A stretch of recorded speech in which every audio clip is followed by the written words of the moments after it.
song. With copyright infringement, man. What's our audio at? Yo, can we get the volume? Copyright infringement. You already know that. Nah, Tell we her do the not. fan too. We do not own the rights. Good though, but we in here. What's We poppin'? here, y'all was good. Oh man, son, listen, son. We here. It's another amazing day, son. We here. Hope y'all can hear us clearly. Last week they said we had a little bit of technical difficulties.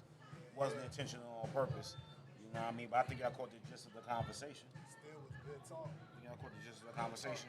Hey. One of the things that we was discussing earlier was our favorite female MC. That's not nothing to do with boxing, but I love to see them comments and you know what I'm saying, them opinions in the comments. You heard? You heard? So I definitely want to see that happen. You know what I mean? Good topic. Very, Good definitely good topic. topic. He said, you know, Oh, so one Yo, day, you gonna say? boy called it. Y'all don't have headphones, so y'all don't be able to hear. Oh, okay. You might have to say, Okay. unfortunately. All right, what's good? What y'all want to talk about? We introduce it first. oh man, you already know what it is, man. You start from, you know, we go from right to left, man. First and foremost, introduction is shout out to our favorite flight bookie. Flight, she not here right now, so you know what I'm saying her introduction is always required. She under Again, the man, weather. you know what I mean? It's Lord Jomo again, you know what I mean? Your heavy duty cutie, man, you know what I mean? Your auntie's favorite, you heard? Y'all know who it is. It's Marcus. Ohio runs boxing. You already know. And I'm one of your fight bookies, man. It's your boy Alex, and we about to get into it. Yeah. Let's get it, man. We going first, man. You know what I mean? Well, You allow me to encroach right here real quick. Let's immediately, if people want to know about the rematch clause and already with the bullshit, right? We gonna jump right into that, or we gonna wait? Nah, hold on. I mean, that's what everybody want to hear, but you know what I'm saying? Let's pay our respects listen, first. God. You know what I'm saying? Oh yeah, we gotta pay our respects. I gotta wanted pay to start. our I wanted to respects. start with the Shakur thing, but first and foremost, with all due respect, you know what I mean. I love, admiration, and praise to his family for what happened, man. A hell of a great guy, man. You know what I mean. So I we once right with boxing, that off man. Marcus. You know what I mean. Give Yeah, us man, an opinion and tell us who exactly Jimin was from his point of view. Yeah, Mike Stanford, man. Whoa. My condolences to him and his family. That was big news, man. That was devastating news. He's one of the pioneers when it comes to Cincinnati boxing, man. His influence is so heavy when it comes to Cincinnati and that culture up there. Him and up there with Buck and a lot of the other guys, man. Cincinnati has just been known for boxing for years, man, and he was a big part of that. I had a great relationship with Mike, and to see him gone like this, man, it was definitely devastating, man. Definitely devastating. I definitely feel for Broner. I mean, Broner going through so much right now, and then he lose a guy that referenced as his father. You know what I mean? That man has put gloves on him when he was 5 or 6 years old. You know what I mean? And for plenty of people down there, man. Let's not take from this gentleman, man. His impact, the ripple waves that he will leave, will be long lasting. You know what I mean? That's a testament to the life and living gentleman he was. Like, you will see and witness things that he taught for years to come. That he taught what a person will teach their kids, and then their kid will teach their kids. Some of the instructions in the site that he gave will really last on, man. And in that way, well, he will live forever. Yeah, definitely. It's when you lose a trainer like him in the middle. It's definitely those amateurs that had him. It's devastating, man, because it's hard to replace trainers like that. You know what I mean? You, it's hard to even come close to that, man. So the trainers, Rasheed Warren, shout out to him. He's been taking over at the gym, and he's gonna be pushing it. He definitely has the credentials, man, to definitely push. He's a three-time Olympian. You know what I mean? So he has a lot, and a former world champion. So this is his passion, and I think Rasheed is gonna do a great job bringing people in and definitely having those kids inspired. And I don't think they're gonna miss a beat. We still ain't gonna be who we were, when it comes to Cincinnati and in the boxing. That's true. You're gonna miss something, you know what I mean? But it's just the foundation is still there. You know what I mean? When it comes to the fighters, Broner and all them other guys, Duke, Reagan, they all got to pull together and keep that tradition going. Because you can lose a big gap when coaches like a Mike Stafford leave. You can lose a big gap, decades of talent, man, where it goes left field. Yeah. I mean, really left field. Like we can be 10, 6, 7 years behind, you know, Yeah, and that stuff absolutely. can actually happen. Absolutely. And The Bulls never recovered from losing Phil Jackson. You know what I'm saying? Like that shit. Me. One of the things I think how he cultivated talent, was evident. You see it all the time. One of the things he did was connect with the kids. He didn't just get the talented kid to box. He got the talented kid to dial in. He got the talented kid to believe in himself. He got the kid to say, "Yo, I could do this." You know what I mean? And he made, in my mind, tens or hundreds of champions. And I'm not talking with the belt, with strap season, with the confidence he had. The kid was able to go ahead and pursue and know what it takes. You need to see success in something to know what success look like. So if a kid puts that effort in and see, like, yo, I went from this to that, I apply that same fortitude and stuff. And these are the lessons that he was given, man. So I can't salute that gentleman enough, man. Like, you know what I mean? I had the pleasure to compete against a lot of the guys and stuff. He was always someone that was very cordial. He was someone that was very personable. You know what I'm saying? He see you once, he see you twice. Now he's greeting you like he's, you know what I'm saying? Yo, you know what I mean? Like, yo, what's up? Like, you know what I mean? Very humble, man. He was was a always good willing dude, to man. You give know what I mean? advice, and give pointers. And definitely when it came to other trainers, man, he definitely was happy for other guys, man. He was never in his way. He never had an ego. He definitely should be missed. One of my favorite moments I shared on my Instagram was when he was jumping up in joy when Rasheed Warren won the world title. A lot of people didn't understand the backstory. He having Broner and Rasheed as his babies, bringing them up and having them both win world titles is very, very huge. It's a great accomplishment as a coach, but to see him jumping for joy when Rasheed got that title because, for one, Rasheed went to the Olympics 3 times and he didn't medal.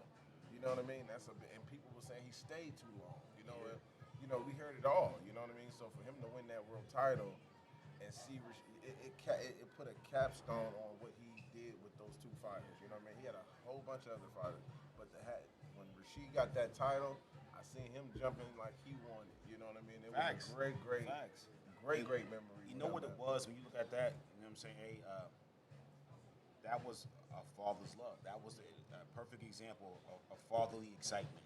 That was paternal. That was just raw, uncut. Like, I remember that as you put that. I appreciate you putting that memory back in my head.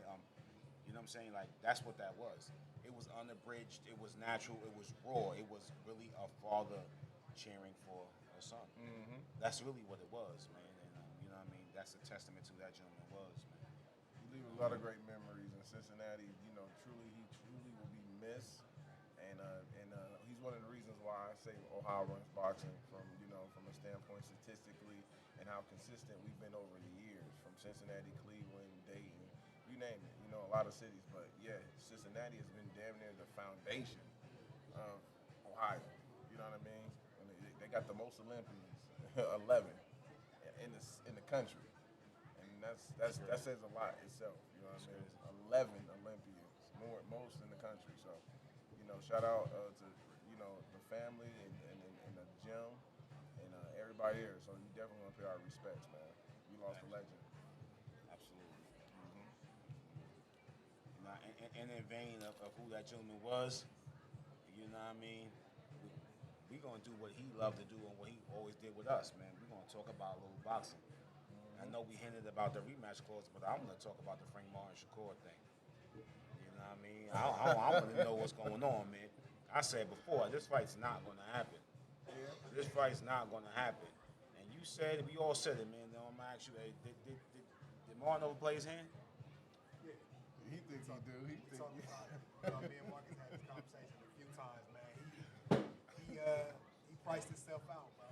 You know what I'm saying? 1 million is 4 times quadruple what he's made in the past. Contrary to popular demand, he don't have a tank fight in his back pocket. The man just they didn't want to fight, bro. You know what I'm saying? It's not time, it's understandable, it's not the fight they wanted. They ain't want the fight. Right. You know what I mean? And the easy thing to say, when Shakur said, I got the DMs, Frank Martin ain't said a word since. Yeah. You know what I'm saying? So it's like, bro, everything lines up and it's like, man, this man really does it. Yo, stop that DM shit, God. You know what?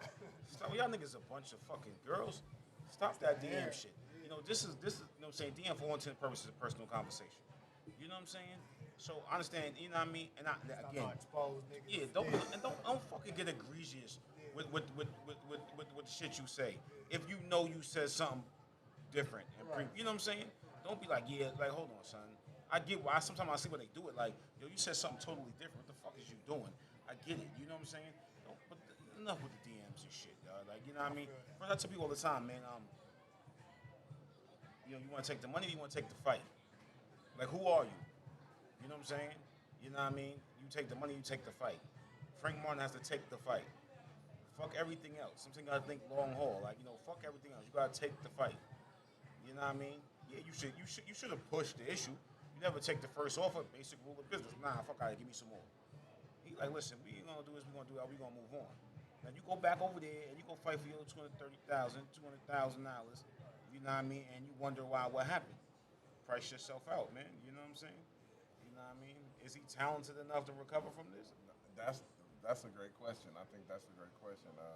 You know, I've been siding with Frank. You know, and I don't want to see. And you know, he said, you know, he has people are assuming that he has a Tank Davis fight in his back pocket. I didn't want to come off as assuming. I just feel like sometimes when you turn down a great opportunity like this, because I feel like it's a great opportunity. I think you fight for a vacant title, you're getting the most you ever made in your career. That's a great opportunity. I think when you turn down opportunities that's good like that, it has to be something better. It better be something better when you going another way because he has Al Heyman and Earl Spence in his back pocket, and I think Al Heyman. That's just my opinion. I think he's a great businessman. Absolutely, I agree. He's shown over the years he have fighters drop belts and walk away from certain fights that he felt like wasn't favorable in his position, or he felt like he didn't benefit, and those fighters got greater opportunities after that. So that's what I base it on. Martin has every right. If he wants to take the fight, I don't think Al can stop him. You still the fighter. Yeah. You know, you still the fighter. You know what I'm saying? So even if Al say, hey, I got this better than you, but hey, I ain't never made this much money in my career. So, you know, fighters have a lot of power that we don't give them enough credit for. I don't think they realize it. Yeah. You know what's crazy? You're not gonna be a millionaire and tell me a broke person what to do. You know what I'm saying? Like, this is what the fuck is going on here. Like, you're not gonna be fucking loaded and tell me don't go get no money. You know what I'm saying? Like, yo, it's not in your best interest. The fuck? Nigga, you sitting on whatever. You know what I'm saying? I had sleep for dinner last night. You hear what I'm saying? I want you to fuck out of here. Listen, hold on, Go bro. ahead. He had the opportunity to cruise his way through this. The Isaac Cruz his way through this. Isaac Cruz lost the fight to Tank. You know what I'm saying? But he won the show, right? That's what happened. He got Laker games. People like I love him. People like he on the whole fucking tour of the loss. Like you just did so fucking good, and he got how many fights he had since then? You know what I mean? That really maximizing the opportunity. But everybody's like he gamed. Everybody want to see him. He become a fucking fan favorite. It was a good win. Frank Martin had the opportunity to at least do that. He could say, and I keep saying all the time, something could be like, yo, I'm not the best. You know, I'm not top 5, but I'm strong and solid at this number 6. You know what I'm saying? Anybody that's not a superstar is not better than me. At the least, Frank could have did that. Like, you right, I can't, you know what I'm saying? I can't, the Jays, the Nas's, and the so-and-sos. But then y'all little dirty-ass niggas keep gonna get these bars, you heard? So you shut the fuck up and you take the fight, you know what I'm saying? So based on what you were saying, there is a such thing as moral victory. Because you can lose and still win. That's pretty much what I'm getting out of that. You know what? I'm a up and down love and hate relationship with moral victories. I ain't gonna lie. But now, you know what I'm saying? Especially if you wasn't supposed to win. They didn't think you had a chance and you fought better than you did. I think Sean Porter was a part of that with Earl Spence. I think his stock went up after his loss because of that. I felt he was already there, but other people felt he wasn't. Is it really moral if you compete at a high level? At that point, we just like, all right, you're good. You may not, like you just said, you may not be Jay Nas, but we want to see you get this kind of work in. You might be able to test me. I don't really think it's moral at that point. I just think you're a good fighter who's not elite. People want to see. See, it depends on the individual, though, because you might think the fighter is ready or at a certain level, and I don't. I might sit there and say, he hasn't proven to me yet. So you might be impressed with the performance performance, then I'll be like, no. That's how I feel about Kuz. Yo, you know what's You know what I'm saying? You know what's crazy, man? We love the story. We love the story. Let me I always take. So the NCAA tournament. We love the Cinderella story. We love the story, but we really want to see a good game. So what was the last championship the other day? Who the fuck played in the championship? They out here getting smacked around by. It was a great story, but a bad game. You know what I'm saying? Only time more victories ever exist in my world, and it's very slim, is if I expect you to have no chance, and you just held your own. That's when it matters to me. You know, that's when you have a moral victory. You know what I'm saying? But it's only a moral victory if it's capitalized on. Otherwise, it was a good showing. You played your fucking heart out. But a moral victory is I take this and build upon. That's when it becomes a victory. Jake Paul knocked like it down. Tommy Fury. That's the perfect example of a moral victory. Yeah. You're supposed to get beat by the pro boxer. Right. If you knocked him down, that's a moral victory. You know what I'm saying? If I break some same bow and I get within, like, he's right there and I'm right here, that's a moral That's a victory. moral Like, victory. nigga, you the fastest dude ever. You know what I mean? So Who cares I'm that he was close. running backwards? But Yeah. I ain't supposed to win. You know what I mean? But you ain't Yeah. supposed to let me get close to you. Right. You know what I'm saying? So a moral that's how I victory look at it. is me growing up playing baseball and having an at bat against a major league pitcher. And I fouled it off a couple times and hit a weak little single to left field. That's a moral victory because I'm 14. And he's kicking this shit around me at 93 miles per hour. He's throwing 86 mile per hour fucking breaking balls. And I'm, learning enough that I can muscle, oh shit, I got a hit off him. That's a moral victory because I'm not supposed to do that. You know what I mean? That's not necessarily impressive. It's surprising. Oh, no, I'm sorry. Let me see. I tell people all the time, it's not confused shocking with surprising. I was shocking. Some people just, that's surprising, not shocking. And sometimes I think we do that. Look, Frank, take the fucking fight. Matter of fact, it's too late. Take the fucking fight, yo. You know what I mean? I love what you said with the breakdowns of even if he put on a good performance, he can still have a great career. We talk about these guys who take losses and they feel like their career's over. No. If you go in there and put on a good show, and sometimes even when you take losses, vulnerability gets you more opportunities. I've seen guys who get their butt whooped in the fight and they still get in the bag. I see niggas get their ass whipped and still get again, man. I see niggas get their ass whipped and still get their bitch home from the club. You hear me? She was like, oh baby, oh my goodness. Yeah. I'm like, damn, son took a beating right into some box. I always think about that. I feel like I ain't one of them niggas, bro. If I lose the fight, I'm probably about to lose the bitch. You know what I'm saying? And I keep it 100, like, you know what I mean? I ain't got it like this, nigga. I gotta throw them hands. Hey, yo, they don't expect nothing less. Hey, yo, and you know why? You know what happens, man? It's because, let me tell you this, man. Listen to your uncle, you heard me? It's because soon she get a little angry at the house. You ain't do that shit with that nigga whipping your ass. I'm not staying around for that, my You nigga. see that shit when that nigga whipping your ass. I always try to think, like, what kind of nigga, how do you play? You ain't do that shit when niggas whipping your ass, man. And all that shit. You're a certain type of nigga that you can pull the pity card and keep a bitch around. I don't have it. I'm too much of an alpha. I can't play pity. Like, you know what I'm saying? You was like, oh, now you took getting mad. You wasn't doing that when so-and-so was. Yeah, I couldn't do that either. That's definitely tough. But the more the story is, Martin, even if it was a great opportunity. And listen, I understand people that's ridiculing you and getting on you. Even though I looked at it a different way from a business standpoint, it is what it is. It's a fight that you should have took that you did not take.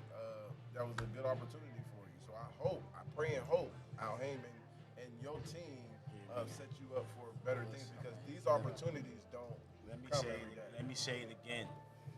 You're rich. I'm struggling. You telling me don't take this money. You can get more.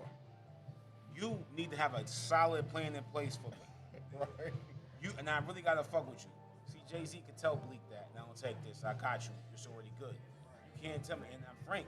You know what I'm saying? You look at your moms and your moms, your girl, your kids, and they say, yo, I could have made $1 million. They're like, well, what happened, Daddy?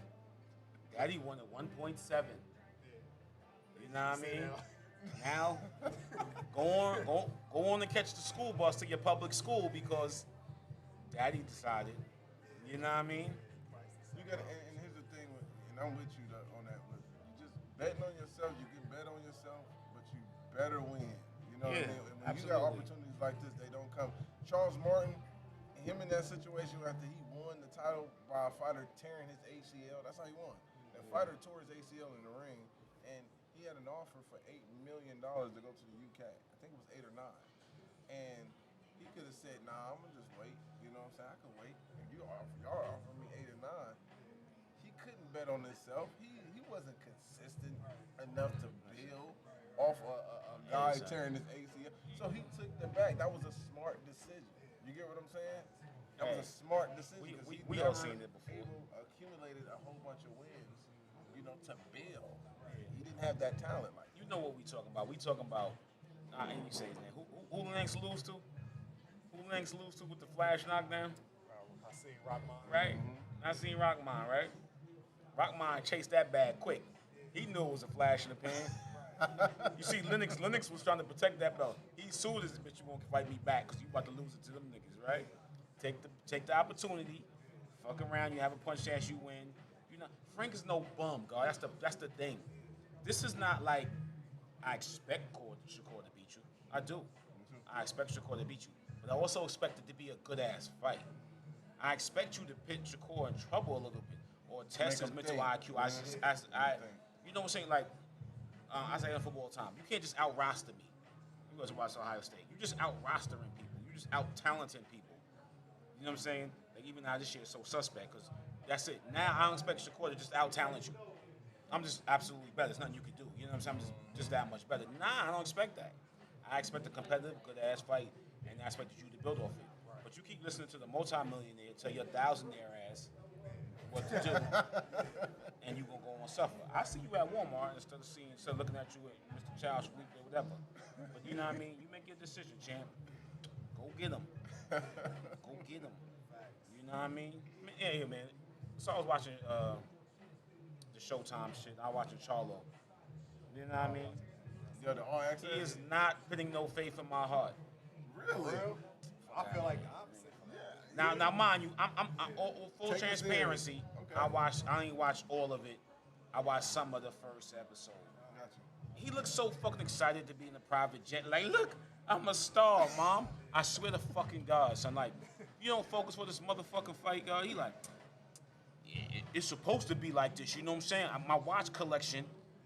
Meanwhile, whenever they flash a Canelo, they go to humble Mexican running up and down dirt roads, doing so and so. You like, yeah, I took a private jet to New York. So the fuck Ain't what? that why everybody used to think Floyd was gonna lose because he be flashing on the 24/7? Yeah. Niggas used to swear like, man, Floyd ain't focused, man. He focus on his flossing and all that shit. Come in there, whoop that nigga ass. Just Every stop. time. Floyd was a different Hey, level. let me ask you this. Are we comparing average to great or good to great? I'm just saying, You know, niggas be like, they sell yo, that shit. Absolutely. Jordan could do what the fuck he want because he was still Mike. So I could go gamble, sex with 17 holes, whatever the fuck he wanted to do. You know what I mean? Steph Curry, you cannot do that. You know what I mean? Or so-and-so does mean you're not. You know what I mean? I just feel like, to me, I want to look and see that intensity. I want to look like I'm going through the motions, I'm doing this, but I want to feel like you looking forward to this opportunity. I think he is, bro. I think Fuck he's outta super here. focused. locked Super in, focused bro. or what? How many rounds? I got See? Canelo in In 9. 4, 5, but 9. I'm Got not- Canelo stopping him? You don't got I told Canelo you stopping him? before. I'm probably the only one on this panel who think Jamel got a chance to win. I think he got a chance to win. But if I'm betting, Yeah, I'm A rooting. chance to win. I'm betting Canelo in 9 and 10. Oh, Listen, You know what I'm saying? if I'm playing, my money on Jamel. listen, man. If I'm playing Kevin Durant one-on-one, score 0-0 at the beginning of the game. I got the chance to win. The score is 0-0. You have a chance to win. You don't think he's gonna do? Is he likely to win? Let me ask you this, like I just said. If he wins, is it surprising or shocking? It would not be surprising for me because It wouldn't be shocking for you. Or no, I'm sorry, go ahead. I think it wouldn't be surprising for me. It wouldn't be shocking either. I don't think it would be shocking or surprising. It'd be shocking because most people seeing a guy going up 2 weight classes that's actually big enough to fight a Canelo. Canelo's not that big, but I'm looking at the That's what style. he did say. He said he's smaller than I expected when I looked at him. Yeah. When he got face to I'm face. looking at it. I'm looking at the styles. I see that certain things that Canelo, kryptonite that Canelo had problems with, Jamel has done. You know what I mean? Jamel in that second fight with Castano, he really boxed. He really was against the ropes. He was turning a pressure fighter like Castano. So So I seen improvement from the first fight, and I said, okay, if he's like this, this is gonna be a tough fight for Canelo. But he can't go in there just trying to fight small, where he's just running and tactic. No, you got to really be there. You got to sit down on your shots. You got to be committed. You can't be there just trying to look like Laura did against Canelo. Yeah. Because the A side is going to definitely get the bigger advantage, which puts you in a position where real quick. Speaking of Laura Canelo, I watched that fight 2 nights ago, bro, and I scored it for like 10 times. Under no universe did Canelo win that fight, bro. Right. It was 9-3, 8-4, or 7-5, and those are the only scores, and that's for Laura. Those are the only acceptable scores ever in that fight. Listen, man. He definitely lost that fight. Yo, you know what? I love what you said, and I say that to fighters all the time. Sometimes outboxing them doesn't win people over. 513 number, that's your voice. Yep. Doesn't necessarily win people over. Sometimes you have to be like, yo, I'm gonna man up. I'm gonna man up and sit down. Like I'm not. Nah, fuck that. Y'all have to sit down. So like you said, turn the punches. Let me ask you something. The hat, as we say. Let me ask you something. Okay. Is Charlo gonna do better against Canelo than Plant did? Then who? Playing? Is he gonna have a better performance against Canelo than Plant? We always go. See, that's something we have to wait and see. I think he can. I think he punched harder than Plant. I can say that. I think. Remember, Canelo said, "Yo, you're good." Like, wasn't expecting that. Is he gonna be surprised by Charlo the same way? Is he gonna be surprised by Charlo's skill level? To be honest, I don't think nothing Canelo is gonna be surprised. I think he's seen it all. I think Canelo has now seen it really all. So I think the only thing will be just the speed of Jamel to see how fast he really is. It's gonna come down to the exchange, countering. Yeah, in between punches, who's gonna get the better of who? I think it could favor Canelo because he's the bigger guy. But I can see Jamel actually put some taller. Yeah, I can see Jamel Jamel putting some steam on there where Canelo might have to guard up, fighting high guard, change up a little bit. So it's definitely going to be very interesting. Do you expect to see any changes in Canelo game, or you expect to see the Canelo we always see? It's just gonna be a little bit sharper, I think. Remember what we said before? Are you training for a fight, or are you training for your opponent? Is Canelo training for his fight, or is he training for his opponent? He said he ready for whatever. He's like, if Charlo moves We all around, say that shit. He said if Charlo, but he specified though. He said if Charlo moves, that's cool. If he tries to fight, we're ready for that too. So anytime they like give out what they know is gonna come from the opponent, I gotta take it. Canelo was in Let me ask you something. Y'all was in this camp. Anybody y'all could pick for Canelo to use as a sparring partner in MMA Charlo, who would you grab? Anybody, just anybody in the universe. I still like you say? I still like the slick black type of guys. I think him having Rashidi Ellis in his camp before, I would bring Rashidi back. Rashidi Ellis is fast. Yes, he won 47, but he gives you different looks. He can fight with his hands low, and it's the black. You know how we are. Rhythm, I get it. Nobody want to say it, man. They talking about the rhythm and the natural indication of us melanated people. Right. That's right. I think him having Rashidi Ellis in this camp earlier before the Caleb Plant and Billy Joe helped Canelo because of those type of styles. You got to fight eventually you got to face your kryptonite. You can't keep running from it. And that's one of Canelo's kryptonite. He's flat-footed at times. You know what I'm saying? He hates chasing the fighter. He goes and he walks into the shot. That's why when I was telling people I'm key on styles because Angulo was able to knock Laura down 3 times. Canelo couldn't touch him because why? Canelo didn't know how to cut the ring off like Angulo did. Angulo is not better than Canelo, but he has a better attribute. Yeah, I get what you know what I'm saying? Oh yeah. No, he's got better. He definitely gotten better. He had to get better because it was really a huge Achilles heel, a big chink in the armor. Laura had it looking silly, bro. Yeah. I just think Laura did, and I felt like Laura edged it. But me as watching the fight, I'm thinking, and it's sad that we have to say that, you can't fight like you the A side. You knew what it was. When Floyd beat him, we seen head snapping shots back. We seen Floyd really sitting down. Even if you don't think Floyd can punch, I know Canelo was feeling it because that boy head was rocking back. Let me ask you Mosley, Floyd can't punch. Mosley said, man, he got more pop than I thought he did. He's like, when he hit me, I was like, I had to respect Shane punch him. Yeah, let me ask you something, man. Based on what we was discussing earlier off the air, we was discussing this, man. on the fight we just referenced with Canelo, we all say he lost. Based on what the criteria is, maybe we had that discussion amongst ourselves. Like, if they use that criteria to the letter of the law, to the letter of the word, Canelo lost that fight. Which one? The one we was just Yeah, because we're talking about we talked about the criteria because we said remember you said the thing you brought up the commissions, and I think you need to bring that up and let the world that doesn't know what the new criteria is. Go ahead, you got it in front of you. Go ahead. I do. You know what I mean? So we had to discuss the criteria about effective aggression. You know what I mean? If I land punches moving forward or moving backwards or countering. Effective punching, did the punch impact the opponent? Example, what's this here? Let me see. Example, a boxer's moving forward, they take a punch, now they are moving backwards. A good fight to use on is Triple G and Canelo. Which one was the draw? One. You know what? You know what's crazy about this? This leaves a lot to the interpretation and to your impression. This leaves a lot of personal opinion to it. You know what I'm saying? So the reason I say that because we're talking about him moving around. You moving around, snapping the jab or so you might be moving back or moving laterally as you're throwing a punch. If I view you as not moving forward throwing a punch, then that punch has less effective or less impact than, in my opinion as a judge, I might be like, no. And it really might just be a hell of a counter, a hell of a trap or something. But if you're saying, was the fighter throwing the punch moving backwards, forwards, or laterally, that impacts the decision on how I judge that punch, that just leaves too much to the interpretation of the judges.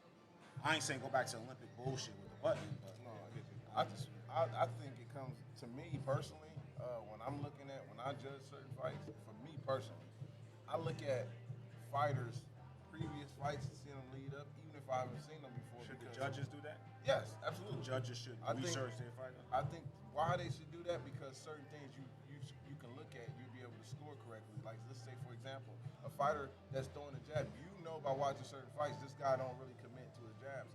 But if another judge watching him and never seen him, he's giving him scoring points for him just tapping. He ain't even landing nothing, but you scoring it for him like as a landed shot.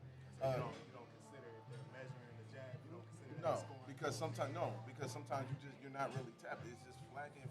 Sometimes he's not landing. Sean Porter talk about effectiveness. Effectiveness. Sean Porter is a way where Sean Porter had times where he was winning rounds, but he was never landing accurate shots. It would be wow, it's here, and they're saying that's landing shots, and I'm like, well, they're not scoring shots. Yeah. He is being aggressive. We getting that, but they're not landing scoring shots. We're not getting shots here. We're getting shots back here. We're getting shots here. We're getting shots there on the thigh, but they're gonna say land, and I'm like, so we can't even go off who got the most landed shots. That's why it's about discernment and what you're watching. You know what I mean? Because that can throw you off too. We say, oh, well, he landed the most shots. No, he did, but it was shoulder, it was here. It wasn't really landed shots like people were saying. You know I was watching a cruiserweight fight the other day. Dude was up by points, just by sheer contact of punches. Mm-hmm. You know what I mean? I remember this.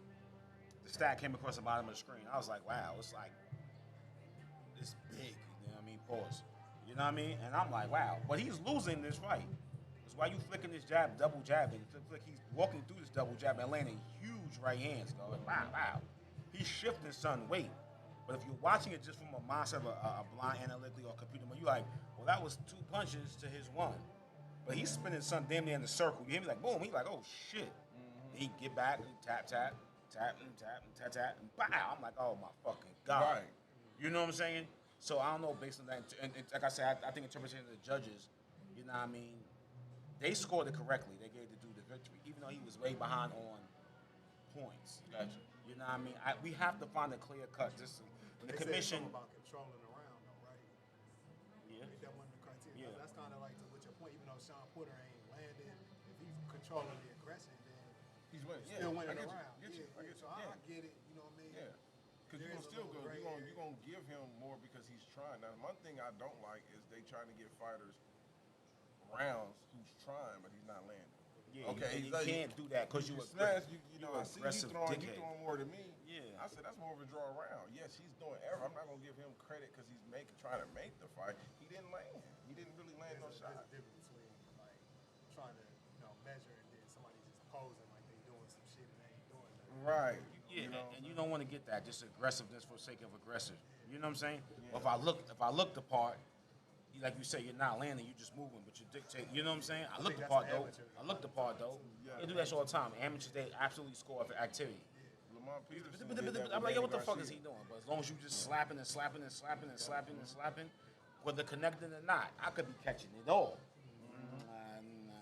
But all they see is you flailing and me against the ropes. I'm literally back here laughing like this nigga's not touching me. But you know what? That's another. But as trainers too, they have to teach fighters to counter in between shots too. Don't sit here and just take. You can win a round by just 4 counter shots that landed really solid. I mean, know that's what the definition of stealing the round, right? Because you'll be Yeah, like, you don't even have to throw that many punches. I throw that You shot. just count. The last 3 rounds, son is boop boop. You like, oh shit, he stole the round.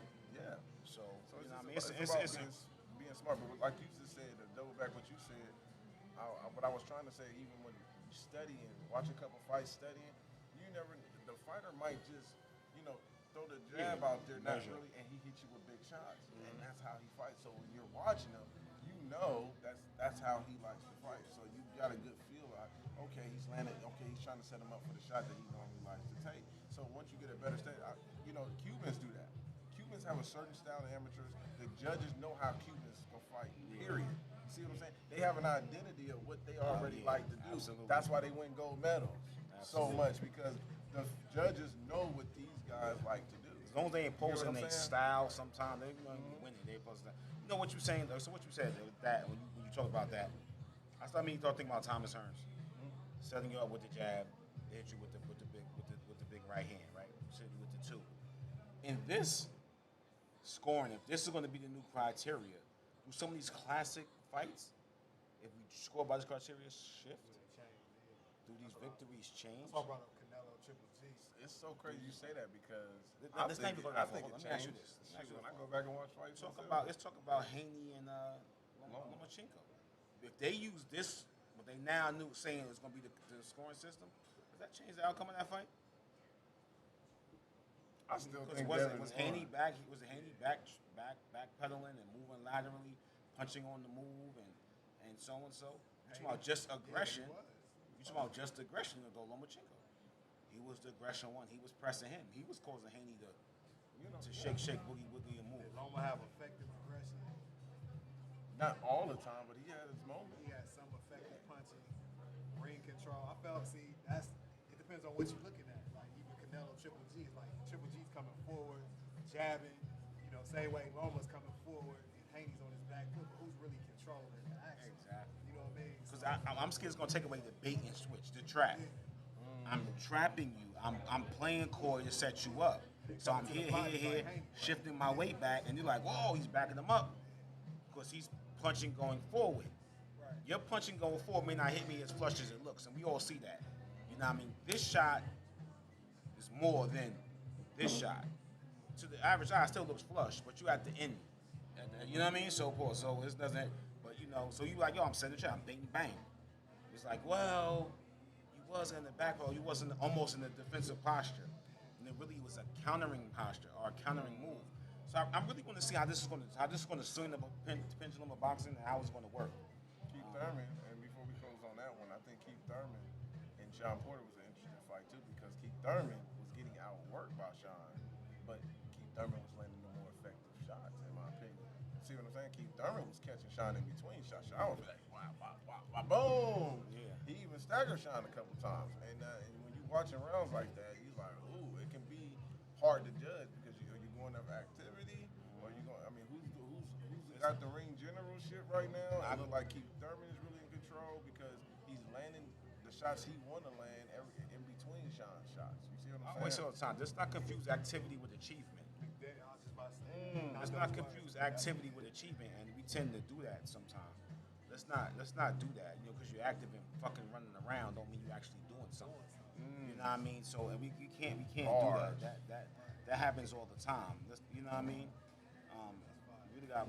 Great topic, though. Great topic, man. It is, man. Great topic. I do 147, man, or 154, man. Where we going? Talk to him. 157, We 154. gonna bring you in. We gonna put you on speakerphone. Has he been listening? I think he is. Okay.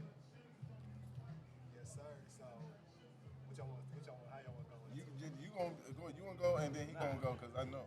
Okay. Well, my thing is, all right, this. Steve Nelson, Bud Crawford's best friend, came out and said, we're offering the fight at 147 because Terrence Crawford is not interested in a rematch. He feels like it's a waste of time. So to make this easy, everyone who knew anything about the negotiations in this fight knew that the loser got 30 days to activate the rematch clause if they felt necessary. Message. Listen. And the winner got to choose which weight they were going to be at, 147 or 154. I think you should say that again because I don't think people was catching that. The loser had 30 days to activate the rematch clause, and the winner got to pick the weight classes, 147. This is what everybody knew going into the fight.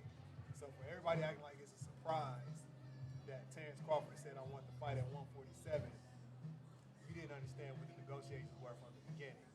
Now, strategically wise, if I'm Terrence Crawford, if you just whoop this man ass, you know what I'm saying, had his fro rocking all around the fucking rim, why do you need to fight him again, bro? You got your eyes set on maybe 1 or 2 more fights and you want to retire. The Spence fight is a waste of time, bro. We're not running it back. I'm going to put it at 147, so hopefully you don't take the fight, and then I'm going to move on to the winner, Canelo and Charlo, and that's it. It's not a duck. It's no strategic. Errol Spence had the same opportunity to be in this position, but he didn't win, so he don't have this opportunity to pick that. So Terrence Crawford's the A side. He don't want to run it back. He already whooped his ass. There's no point in fighting him again. Let's move on. No, it sounds like y'all don't even want to see the rematch. I don't want to see the shit, bro. I don't want to see it. I mean, I'm deferring to you before I give my loud, obnoxious opinion. I don't want to see it. I mean, do you want to see the rematch? He said, turn your mic up. Did you hear any of that, bro? Smoke Session, Sports and Entertainment. Did you hear any of that? Yeah, I want to listen. I want to see the rematch just for the doubters. I think Terrence Crawford can beat him. I think more easily in the second fight. So I definitely wouldn't mind a rematch. Now, my thing was when I first said this, I've been on record, my boy Yamin tell you, I didn't want to pay for it because I felt like Crawford is going to win. I'm not going to the event. I paid $3,300 for that. You know what I mean? I paid $33. Show how official fight bookies are. You know what I'm saying? So I invested in that, and for me to see when the rematch comes, I'm not gonna have my money in it. I'm gonna be at somebody's house watching it. But they didn't do enough to sell the rematch, in my opinion. Crawford did everything he was supposed to do. I think Earl didn't do his part when it comes to selling the rematch. You know what I'm saying? And I think Showtime is gonna have a hard time with that as well. You know what's crazy? The fight sold based on merit and their ability and everything. This was a fight based on talent. This was a fight that wasn't sold on personality, bad blood, anger. We've been waiting. Y'all can't avoid each other so long. This is King Kong versus Godzilla. It was Freddie versus Jason. We had to see it. We got it out the way. You heard? Let me tell y'all something now. Ain't nobody gonna pay for that shit. You hear me? Fire Stick Freddie. You heard? Ain't nobody about to watch that shit. We gonna watch it because ain't nothing else on. You fuck around, that shit be on broadcast TV. Earl, I love you, respect you, and everything. I don't think you've done enough to generate enough energy for the rematch yet. I think you have to work your way back to it. Don't just exercise a clause for the sake of exercise no clause. Now, the caveat I say to all of this is that's the escape clause. That's why this fight's not going to happen. The fight's not going to happen now because it's going to be a disagreement on weight. That's what it is. That's what we did. We set up a trap door. Now, what do you say? Bud and them was smart. Bud said, yo. No, but check it out. Do y'all remember me saying to y'all that Errol Spence, after the fight, he said, I hope the fight's at 154. Do y'all remember me saying that was a back door? Yeah. He was giving himself an exit. I said that to That y'all. was the trap door. I said him saying he wants to fight at 154 was him giving himself an excuse to get out of that fight because if Terrence Crawford says he wants it at 147, Spence is gonna say I don't want the fight. Yo, this wasn't his first time there. You said that. You did say that. I want you to hear what we're saying. This is prophetic bars. You heard? Like we said that he didn't. This wasn't his first time down there. He wasn't fucking drained. He was outclassed. He was. You know what I'm saying? We don't want to see our heroes fall. We don't. It's human nature. You know what I'm saying? You know what I mean? My dad's always going to be nice, even though he's too old now to do whatever. We don't want to see our heroes fall. So it's easy. It's human nature to make excuses for what happened. You know what I mean? I'm not saying he's the better man. I'm not saying. I'm just saying that night was a difference. You know what I'm saying? And it was such a broad, big difference that I don't want to see it. Not immediately. Now Spence go on tour. I don't want. I heard my scenario. set up a bunch of mega fights. That's just me being business minded. But if that's the case, go beat everyone else up. Go beat everyone else up. Hope Bud still has to think. Bud's promoter, all that. Listen, you give some Spence, get out the way money. Listen, man, you gotta take a couple and get the fuck out the way. You know what I'm saying? There's no point in running that back. Come on, man. No point whatsoever. You know what I mean? Come on, we gonna run it. Really? Cut it the fuck This is out. my thing for all the weight people. Spence fought at 147 his whole career. You know, the nigga, just the fight before, he was saying he made weight the easiest he ever made in his career and had the best camp of his life. How do you go from that to all of a sudden you weight drain? Right. In your next fight, you have your best performance. Right. Most people agree Ugas was Spence's best performance. Mm-hmm. He cut weight. He got a nutritionist. All the new shit. All the things he did. Yeah. He lived the life of a champion. He had the training camp of a champion. I personally believe he had the same thing for Crawford. He probably had a better camp. Yeah, he had the training camp of a champion. Yeah. He didn't look through none of the posts besides him. He was a little buzzed and shit. He didn't look drained or weak or depleted. Like, you know what I'm saying? He didn't look like that. Like, oh, I'm seeing something like he's struggling. He didn't look like, Tank looked fat. Tank looked like that sometimes. Tank looked like he's struggling to get down. He looked like the Cabbage Patch doll. Yeah, you know what I'm saying? If you look at some of the highlights from Spence when he was working out and shit, I mean, this man had, because I follow his trainer, the guy who was his personal trainer, so I was seeing some of his workouts. I'm like, man, this nigga had probably the best camp he ever had of his life. I think the look that everybody's talking about that they seen him walk out, the nigga was scared, bro. You know what I'm saying? The biggest fight of his life, that look in his eyes, bro, it wasn't from being weight drained. It was from that nigga being shook. It looked like the moment was too big. He looked a little shook. That nigga was shook. Yeah. And on top of that, we used to see Spence come in with a haircut and then come in with a nappy fro and a shook look, bro. He's going to look like not himself. But in the ring, that was Errol Spence, bro. Yeah, because the first round was good. Some people even gave the first round. I gave Earl the first round. Yeah. I said, okay. Halfway the moment he scared went, to death, scared to look. The moment he went down is when most people saying he wasn't himself. I think I can look, like I said, when I looked at it, I did look at it like, and I didn't look at it as saying, okay, he's scared. But that could have been a fight. He's just the biggest fight of his career. You know what I mean? Not even just scared. Yeah, not even nerves. You know what I'm saying? One thing we're not factoring in, I believe this. But I did say that. I said Earl looked different, man. I said Earl looking different. I've never when he first came in the ring. Spence like he can't fight southpaws. He looked like he can't fight southpaws. Bud's one of the few people that's fight both ways and switch. If it seemed like Bud figured out he can't fight southpaws and stayed, so you can't figure this out. You have no answer for this, and he stayed in the southpaw stance. I think first round or two, I think he came out conventional. I think. He came out southpaw. He stays southpaw. And it's something that he saw, like, he can't fight southpaw. I don't know why I'm saying that. Spence has a problem with southpaws. Now, and then on top of all that, it's whole mad turmoil going on in his camp, following trainers and all that shit. The fuck is you doing? Like, get your house in order. People call get your house in order. But even if Laura is still at 154, I think he beats Earl. I think Ursulandi Laura beats Earl. So that leads to the question now: Is Earl done? Is Earl done? No, I think he needs a tune-up. I'm not saying done as in retiring. Is he done being a great? Is he done being a great of the moment? I think, bro. I honestly think he falls into mediocrity at 154, bro. I don't think he rises to the top of 154. My boy is at the #1. Shout out to Ohio, Cleveland, Charles Conwell. He's #1 mandatory right now. He'll definitely be a problem for Spence because he'll fight the way Spence want to fight, but he in the kitchen. It'd be a problem. Yeah, definitely bring him in, man. So it'd be about to bring my boy Yamin on. He's Spence representative, so he's about to come in and he's a Spence representative. Yeah, he's a Spence representative. I can't wait to hear. Here, how you feeling, God? Fight Bookies. Man, all praise, man. Give it thanks, man. Ohio runs boxing, man. That's all I gotta say. I'm gonna say that first. What's up with y'all, man? What's good, man? Overworked and underpaid, you know what I mean? You been listening to the conversation? Yeah, I just got in the house, man. I'm trying to get to it now. Okay. So basically, I mean, I framed it. You know, we're talking about Spence and Crawford. I've heard, what some of your opinions on the rematch. We're gonna get into that. what I framed it with was, you know, in the negotiations going into the contract, everybody knew before this fight happened that the loser was going to have 30 days to activate the rematch clause, and the winner was going to get to pick the weight. So the winner both had a 50-50 chance. Spence could have easily been in a position where he would have had the power to choose 154, but Bud whooped his ass, so Bud has the chance. Now Bud, to me, I don't have a problem with him bypassing this fight by picking 147. Like Steve Nelson, Bud's best friend, said. He's like, we're hoping he don't take the fight because we want to move on to bigger, better. Bud's not interested in fighting him again because it was so easy the first time. Why are we running this back? So to me, it's not a duck.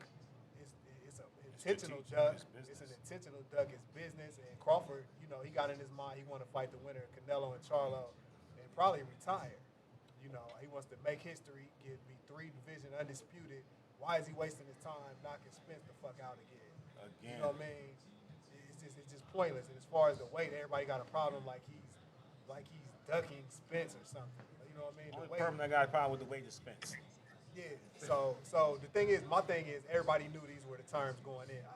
Everybody that was paying attention knew these were the terms going into the fight. So just like I brought up LeBron. When he did the announcement, everybody was mad after he announced what he announced, but everybody had like a week to know this nigga was going to do the announcement. So if you was going to be mad, why wasn't you mad that week going into the announcement? He was mad. You wait till he said he was leaving and going to Miami and wasn't staying for Cleveland. So talk to us. I mean, that's good points. You know what I'm saying? Once the ball is in your corner, you can shoot it, you can run it, you can shoot a 3-pointer, you can run in there, do a layup, you can dunk it, whatever you want to do once the ball is in the corner. I mean, I get that, and I'm not mad at Bud for being downtrodden for some years, and now he's in a position in a decision-making capacity, and he's making decisions how he wants to make them. I'm not knocking that, but all I was knocking was the code of ethics between, I ain't gonna even really call it two black men, but I'm gonna throw that in there, two black men, code of ethics. He just Earl didn't have to fight Bud. He actually stepped outside of stepped outside of his counsel to do a deal with Bud and really good money in Bud's pocket. You know what I'm saying? And Earl, one request, fighting 154. Just one request. I mean, obviously he was struggling to make weight if it was a suggestion from the beginning. You know what I'm saying? If they suggested that the rematch would be at 54, obviously. It's chess. Bud is playing chess. And I can't knock him for playing chess. But I just got a code, it's a code of ethics thing would be if these two men sat in each other's face and agreed to fight at 54, and now Bud is just like, they never sat in each other's face and agreed at 54. I hear what you're saying, and I agree. But when Spence had the ball, his opportunity to shoot, dunk, pass, shoot a 3, all that, Bud was very advantageous very respectful with the okay. You think so? Come on, man. Bud wanted that fight. Bud ain't put up a protest at all. Bud ain't put up a protest at all. Well, check it out. This is a misconception that people are running like they know who conceded the what in negotiations. None of us were there. We don't know who gave up what. So when everybody keep acting like we was just sitting there, Bud was like, all right, we're going to play tic-tac-toe, and Spence was just sitting there nodding his head. We don't fucking know. You really think Bud came in with a major platform to stand on? Who needed more? We're saying the same thing, bro. Yeah, I'm saying niggas are trying to act like Bud came with all these demands. Huh? He couldn't command shit from Spence. He got some of his demand. We know to flip the coin, but people act like flip the coin is just the worst thing you could ever agree to. Like that shit is that for who could walk out. That's like light. You know what I'm saying? I can see if they was talking about, all right, I want 70-30, some unrealistic shit, but flipping a coin for who walks out, that's light shit. That's not really but Spence being the bigger man. Like we just talking about flipping a coin, bro, for who could walk out. That's not a really big concession. But you said we don't know what happened in negotiations. True, but we can only go off what the fighter say. Earl said he had some type of certain things that he had to bid. It wasn't no smooth negotiation. I get it, so I'm not sitting there. So we can't sit there and say it was a smooth negotiation. No, we didn't say that. But what you're trying to paint like he owe him a solid, like Bud owes him because of what Spence gave up in negotiation. Unless you can tell me. You don't think? You don't think Well, so? unless you can tell me what he demanded, we can't have this conversation. You can't tell me what Spence gave up. You don't know specifically what nobody was in the room Well, except them. Spence, they asked. Well, one thing we can, one reference that we can go to is when they asked Spence, is he going to bet Bud the purse? He said, I gave him that in the negotiations. So that's one thing we can say. He gave him some money, some more extra money. But then they say a number, one at like 1 million or something like that. One at the actual I'm not number that sure. we know. I believe it was a I'm number not that sure, he but said. one million ain't small potatoes to us. I mean, Yeah. that ain't no small potatoes. Well, it You is know when what you I'm saying? making 20, 30. You know what I'm saying? You know, they made the most money they ever made, both of them in a fight. You know what I'm saying? So I don't feel he owes him any because the thing is you don't sign a contract and then say you owe me one over some shit you agreed to. Because if Spence would have won, we wouldn't be having this conversation. He would have said we're having it at 154, and nobody would have been feeling sorry for Bud. Like, oh, Well, me and Marcus had a conversation earlier, and it was an interesting conversation about Al Heyman. And Al Heyman basically, when Bud stepped away from Al Heyman to negotiate, I think that's him giving him one. Like, yeah, forget it. But me and you and I, we're gonna talk this out, and we're gonna figure this out amongst us. Because I'm getting diverse, I'm getting adverse, I'm getting adverse advice over here from what me and you trying to do. So I'm gonna step away from my most coveted counsel, and I'm gonna go over here and I'm gonna talk to you about my goddamn self. Do you want to see? Do you want to see the rematch? I would love to see it at 54. You want to see it? Which if it's you? I What mean, about? because Would you watch? that's another thing I want to comment on as well. I want to see it at 54 because clearly Earl was walking in there not right. that's not clear. That's clear. That's clear to you. That's not. We were just talking about that. He's been down there before. This wasn't his first time. So you mean to tell me Earl Spence looked like Earl Spence walking in? What is scared, Earl? dog. Listen, Earl bro. was scared. Was that goddamn good? That's what y'all trying to tell Yes. me. was scared. So hold on. What is? Okay, What is? get out of here. Okay, man. so hold on. Check it out. When you say he didn't look like, that good, though. no. Describe not looking like himself. Just tell us word for word what you saw and why he didn't look like himself. He looked like he had just woke up to me. He Okay. was walking down the You ever seen some? Or he made it look like he just smoked a joint of some really good bud. Okay. And that comes from what? As far as what he was missing. Maybe he did smoke. He looked scared and No, paranoid. the way he was looking in the face. No, I is what get I'm that. saying. I get, but what is that? What made that? What made him look like that? We ain't trying to make no excuses though. But No, you already are. But so I don't go. come So on here making no excuses. But what I do want to say is, if the brother said something about he wanted if whoever won, he wanted to rematch at 54. Then obviously coming in there were some issues. no, it's not obvious to everybody. That's why I'm trying to ask for your description. When you say his That's eyes, not obvious to and his everybody. face. He said, No. look, Let me ask you something, man. Let we me ask you. use a draw. What does the weight change? For the next fight, that's Let not me obvious ask you. that he's struggling to make weight. Let me Well, ask you. okay. Let me ask you. I just brought this up. Was he struggling to make weight against Ugas? His fight. I can't say that. I didn't Out of his own. I didn't hear him say. Well, all I know is Earl wanted to fight for. He wanted to be undisputed champion. nah. Well, check it out. I'll find the video. I'll send it to Marcus where he said that was the easiest he ever made weight. He hired a new nutritionist. He brought his strength and conditioning coach back, and that was the easiest he ever made That was weight. that fight. Listen. That was the fight. That was the previous Every fight. fight ain't the same, bro. We're That talking about semantics. Okay.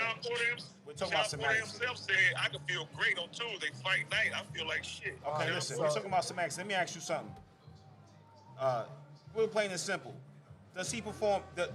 Is it gonna make a difference if he's at 54? Is he gonna win at 54? We have to find that out. Nah. Your assessment. Is he going? You think it's going to be a difference in 54? He's going to be a fat nigga still with the same skill level. He's going to be a plumpier target. You hear me? His eyes gonna look different at 54. He going to be less scared because he had a fucking Gatorade. I mean, It's not going to be no difference. It is what it is. All I'm saying is, if the man was saying, I want to fight at 54 before the fight, intellect tells me, okay, something's wrong here. Bud even, we brought this out earlier, Bud even fought David Ebenezer at 48. He was saying that it was getting hard for him to make 47. This is really just Bud's shit going for to us to talk shit about what Bud. No, do. You know Bud what's going fought to him. happen at 54? I'm going to tell you what's going to happen at 54. Bud's going to beat up a fat Earl. That's what's going to happen at 54. Bud needs to thank Earl. Beat up a fat Earl then. Bud Beat up needs. a fat Earl. No, it Honor ain't your worth word. it. At this point now, it ain't Honor just your feasible. word. Nobody gonna watch that Honor shit your on word as a broadcast man. TV. Showtime gonna do everything possible not to make that fight happen. So I'm saying piss on all the code of ethics, piss on all that. We want to play games. There is for no Bud, code of ethics all when them you things. signed up. Why do It is people a act code of surprised? ethics if he said he I want to run it back in So 54. this is why I brought up nobody was in the negotiation room, because Errol Spence signed a contract that said Correct. the winner gets to pick the weight class. So when you're talking about code of ethics, unless you know what went on in the room, you can't say that, because you don't know who picked that, put that Matter clause of fact, in there. Bud, go beat up Fat Earl. Well, if that's the case, then I don't want to hear this. Another. I'm kind of switching fights. I don't want to hear nobody say nothing about That's a Shakur big six. pulling up on no Devin Haney the way he be pulling up on him talking shit. Then. Hey, 'Cause Marcus. that don't mean nothing. Contract. Get the contract together. Don't pull up on me talking shit. Get the contract together. Hey, Marcus. We're But gonna get at Marcus, like 54, Marcus said, if and we're gonna call this fight Earl should call his bluff. Cornbread That's what Earl Marcus and me. said. We gonna call this fight Cornbread Earl and me, because he's gonna eat some cornbread at 54, and Bud's gonna beat him again. Hey, beat him again then. Beat him again. For what? But like For Marcus what? said, For his Marcus should fans. call For what? For his Marcus fans? said Earl should call his bluff at 47. Like, He all right, should. let's go at 47. He should Well, call he's it gonna at get 47. beat. He's not gonna call his bluff at 47. That's his way out. That doesn't even make sense. Now here's my thing on it when Why it, not? when it comes Cornbread to Because Earl he's got and his me. ass whooped, bro. If those are not your advantages, and then you truly mean that it's hard for you to make Cornbread Earl and 47, me. you're not calling nobody's bluff. You're just setting you up. If it's a disadvantage for you, you're just setting yourself up for another disadvantage. Like fight. That's like saying fight me southpaw again. I can't fight you. You know what I'm saying? I'm not good at fighting southpaws. You're not calling my bluff if something I'm better than you at. Okay, quick question. Quick Yeah. question.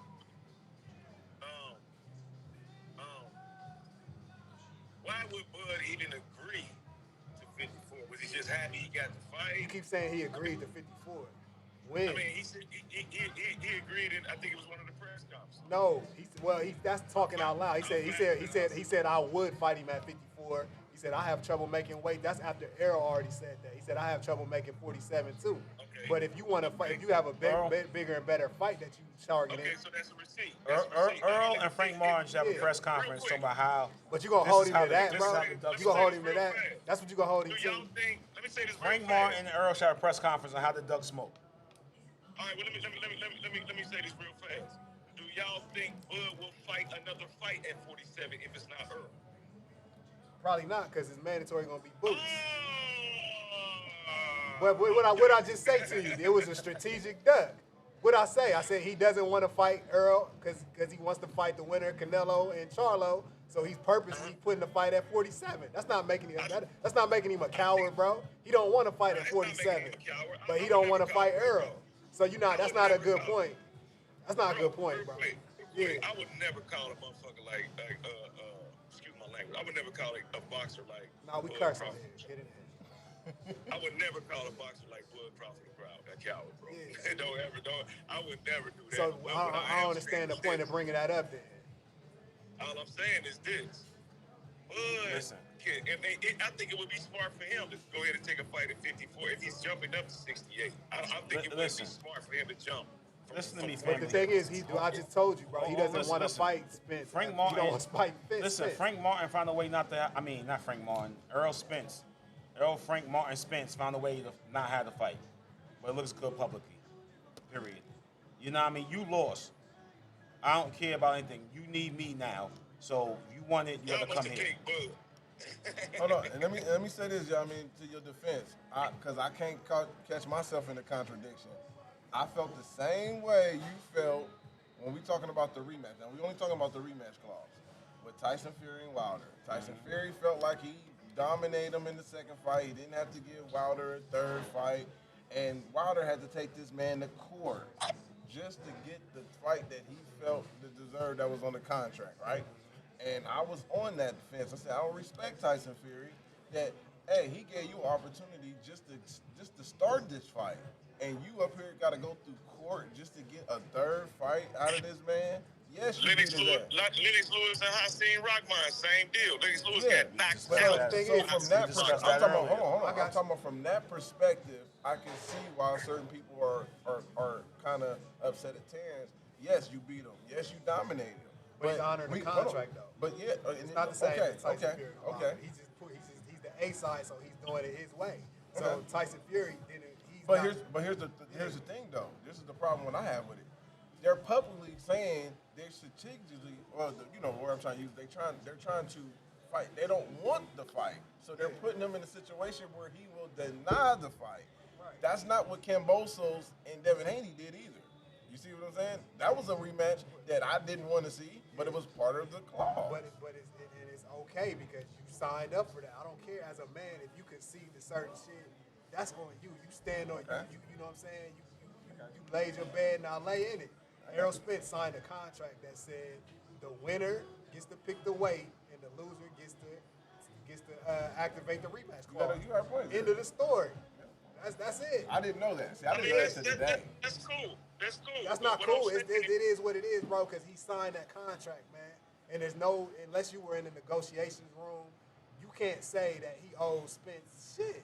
He's giving him the rematch. If it ain't, I don't owe you to fight you at 54 to give you an advantage, and I don't even fucking want to fight you because I just beat your ass. That don't make sense, bro. I mean, that's cool. I done got my ass kicked and fought again and kicked ass the next time. That's cool. Yeah. I mean, that's how it go. But all I'm saying is,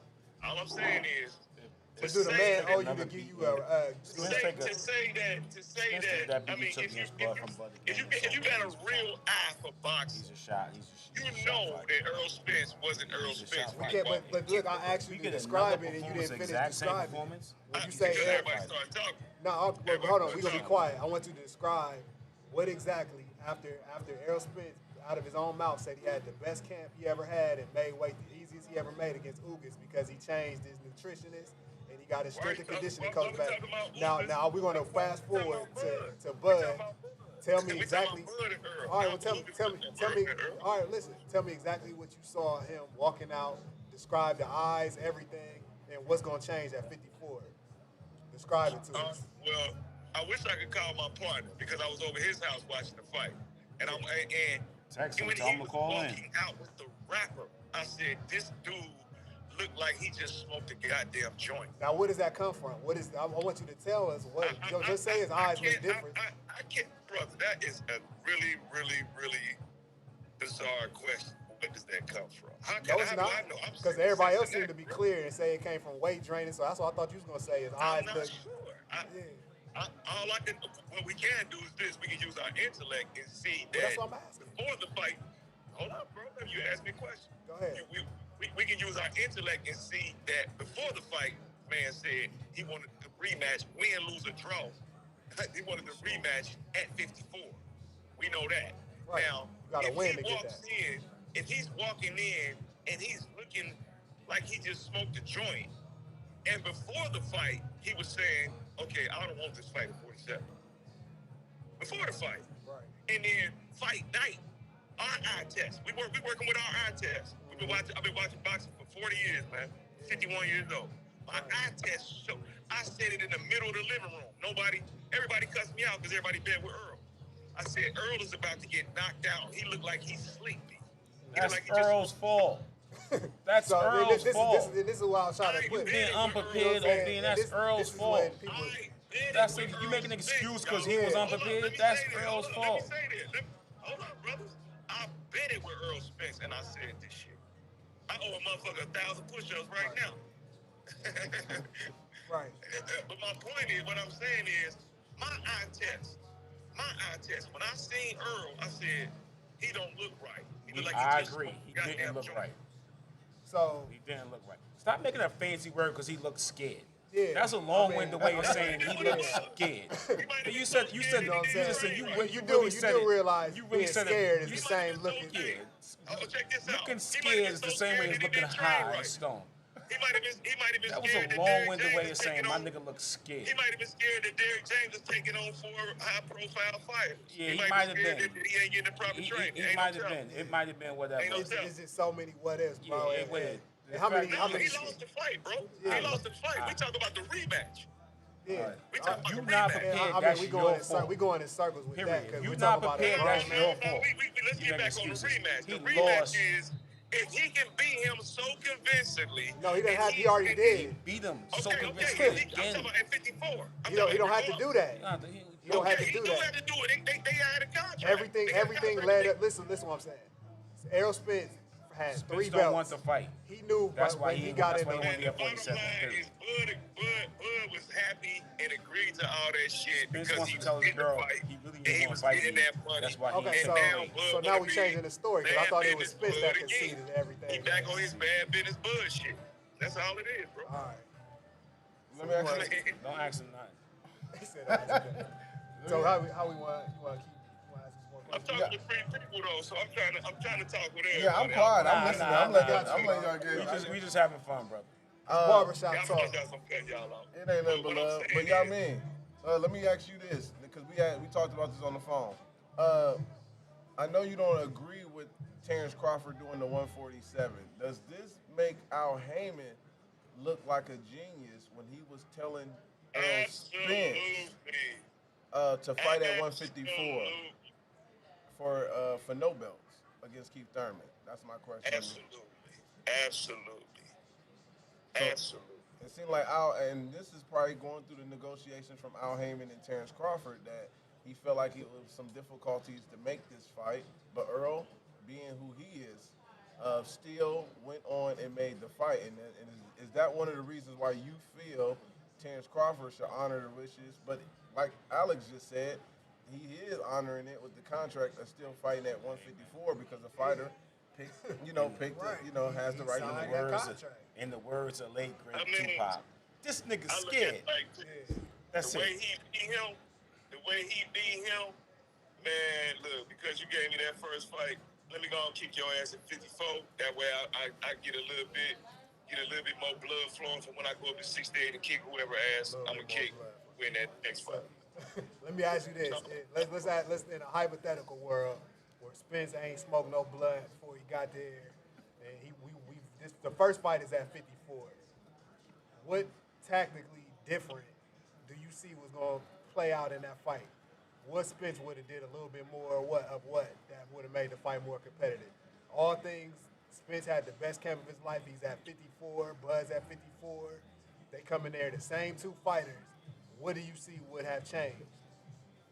What would Spence have done different?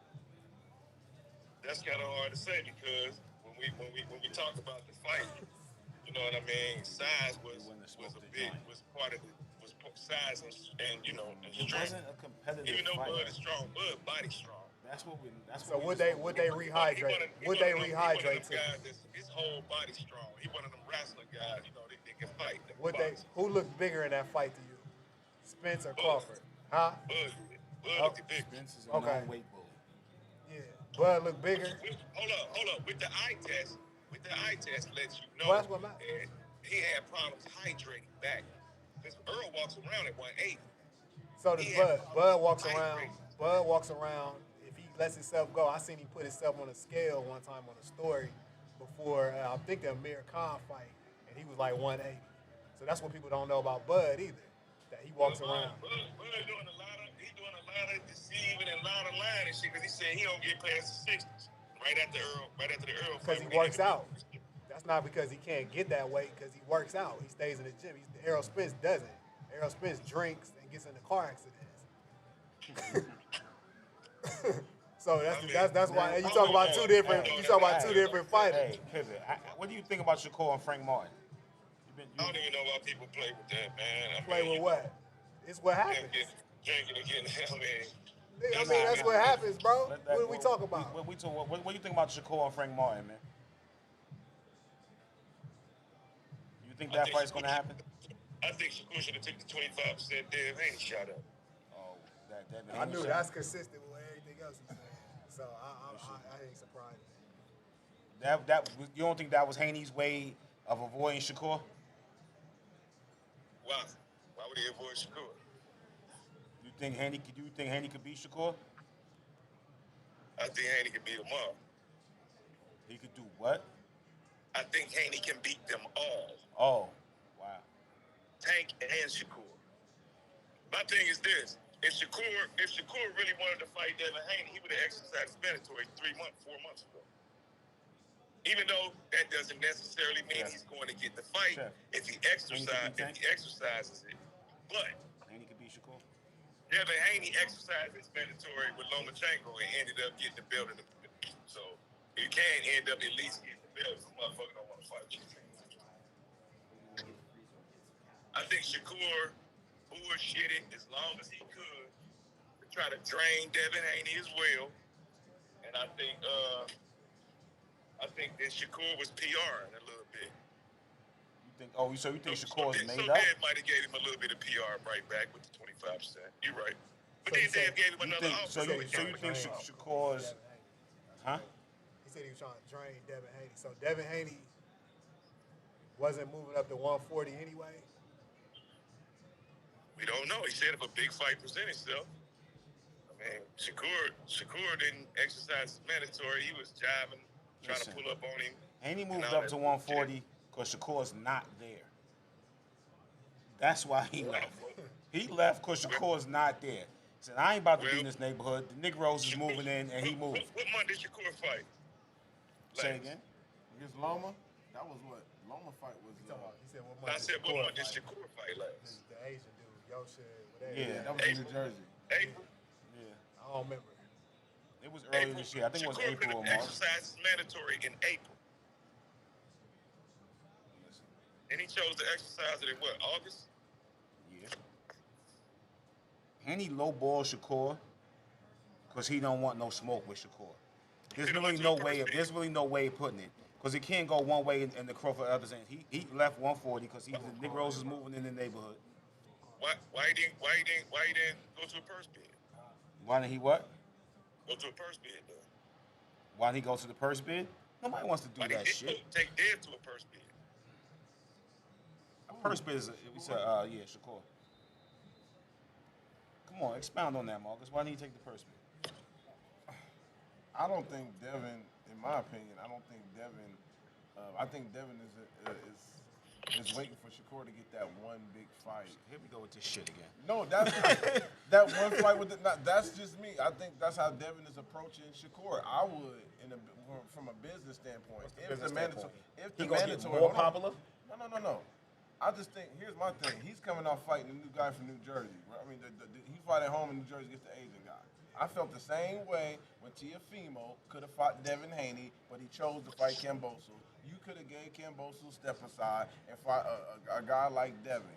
It's better to lose to Devin than to Kambosos. All right? Yeah, but that's my point. Though it's like now you done made this guy a name who Kambosos was coming off a win against Mickey Bay, who had a 3-year layoff. So it's all about, you know what I'm saying? It's about I'm not letting you eat off me. Come off a big win.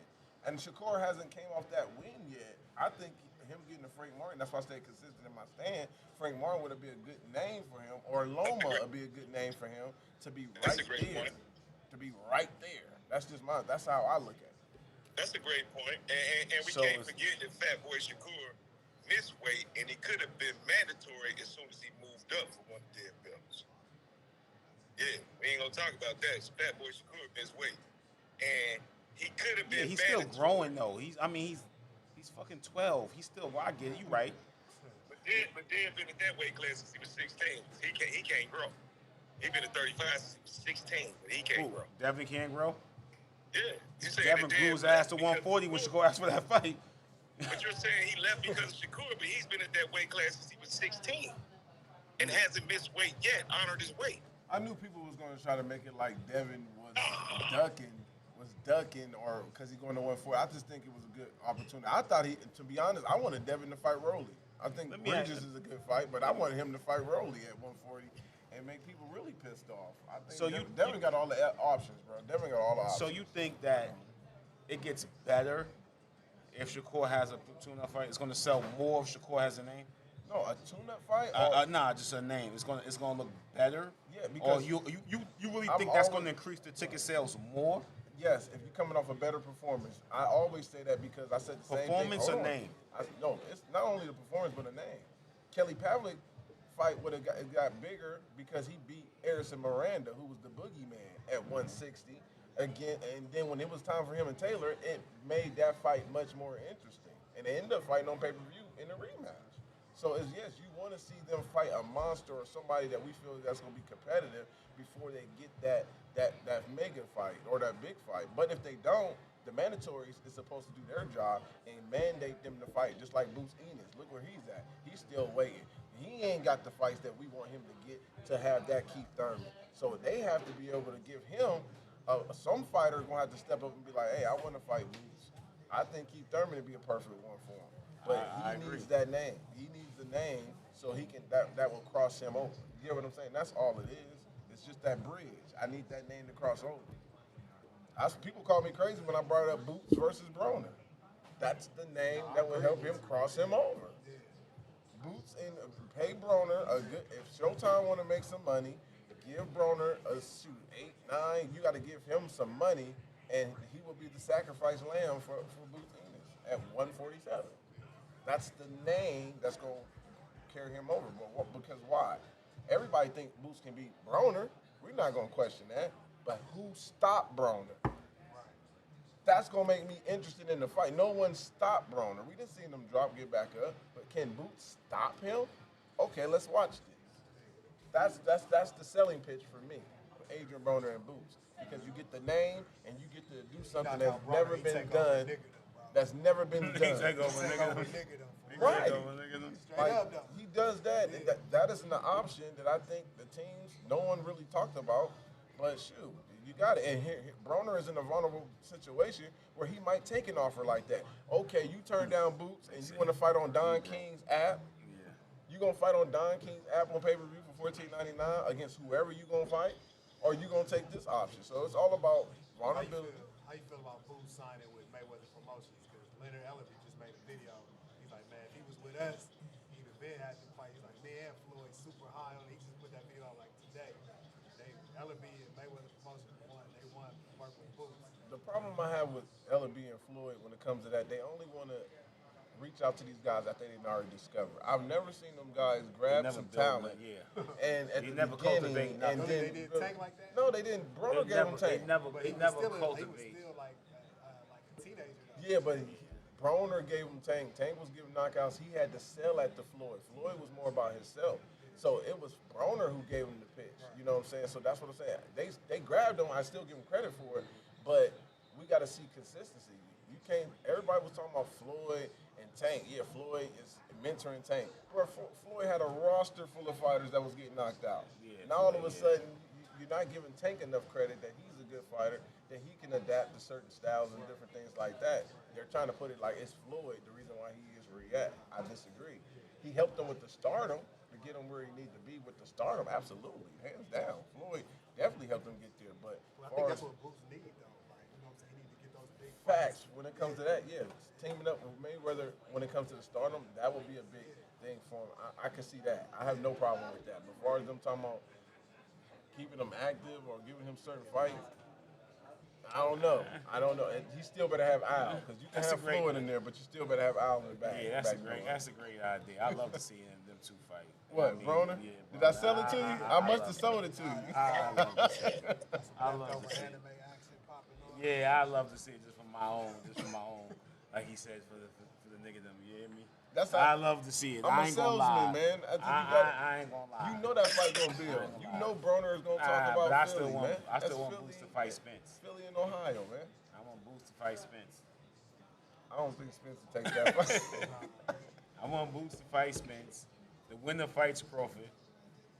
Like your same scenario, the winner fights Crawford. At what weight? He a Spence fan, though. How you feel about Boots? At what weight, though? Boots fighting Spence? We can That take matters? Crawford. The weight matters to you? If Whichever, pick a might weight. matter to Do Spence. you pick a weight? Do you want to see It that might fight? matter to Spence. I think tell Boots y'all. will take that 154. and Boots Earl- Hell fight. yeah. Listen. Let me take my scenario. I want Spence to fight Boots. The winner fights Bud. At what weight? It don't Fuck matter. it, it doesn't matter. 154. At 54. Now everybody has mega fights, right? So now Spence and Boots have a mega fight. The winner fights Bud, which gives Bud another mega fight. This man thinks Spence gonna turn into Mr. Incredible. No, Bud, I was No. I understand That's all I heard. he's sacrificing them, but like I said, Spence fight Bud, and Crawford says the winner gets me. Now Spence gets 2 mega fights. Boots gets his first mega fight. Um, Bud's guaranteed his next mega fight. Everybody got it's a string of three or four. Everybody ends up with 2 mega fight purses. Let's talk to the caller. What you think, Boots and Spence at 54, the weight you Spence golden weight, 54.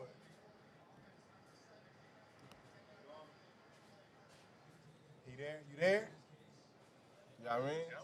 What, what you think about Spence and Boots at 54? Like next fight. That's a good fight. It's a good That's fight. a real good fight. That's a real good fight.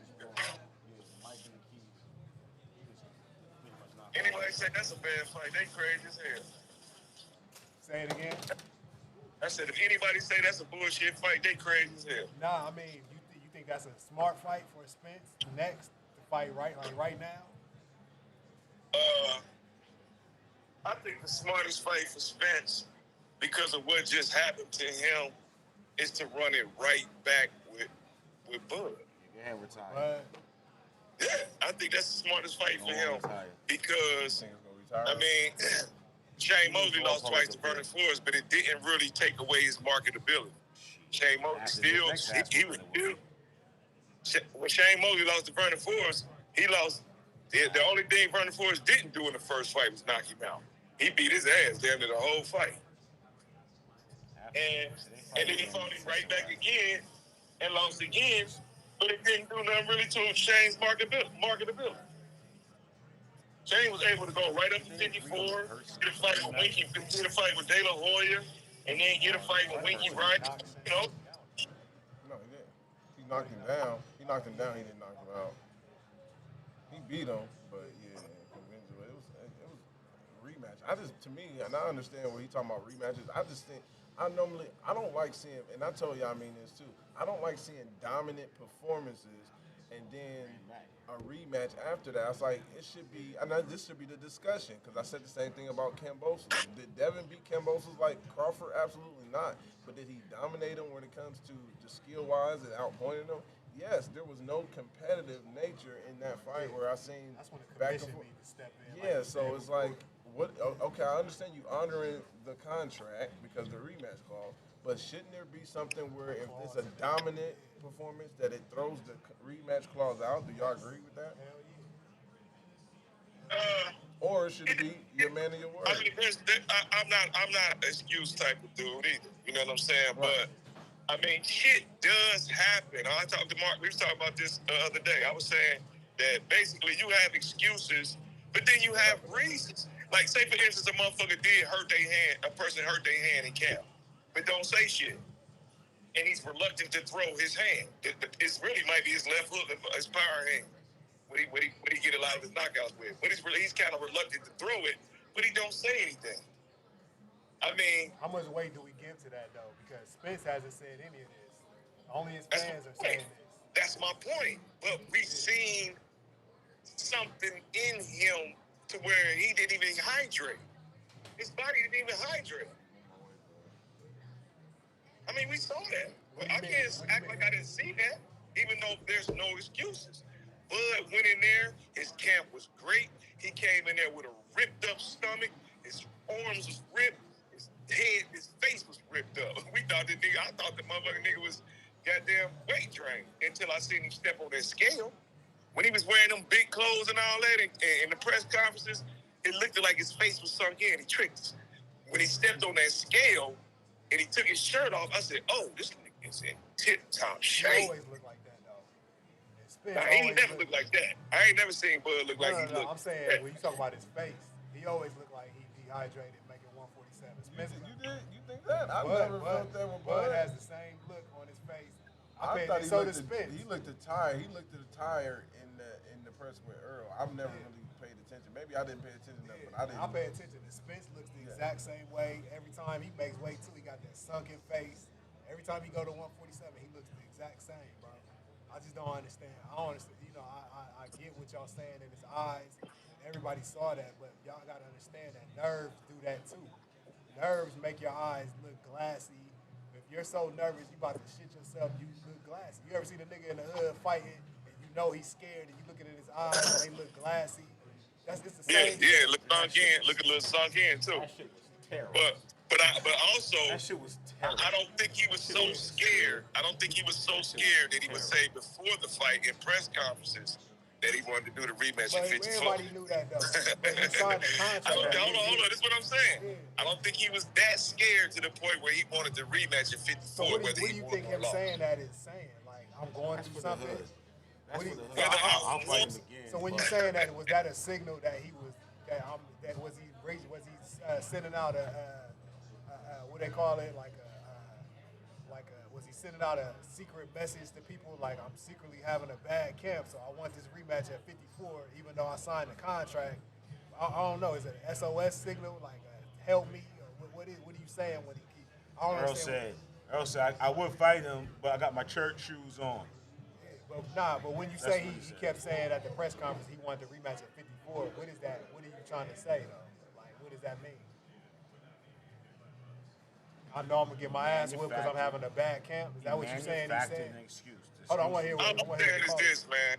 If I pick a fighter, cool. If I pick a fighter in the fight, see, the thing is, the build-up was so intense and it was so long that people want to resign. They don't even give a fuck about what happened in camp. No, I want to hear about what happened in camp. Shit happens in camp, bro.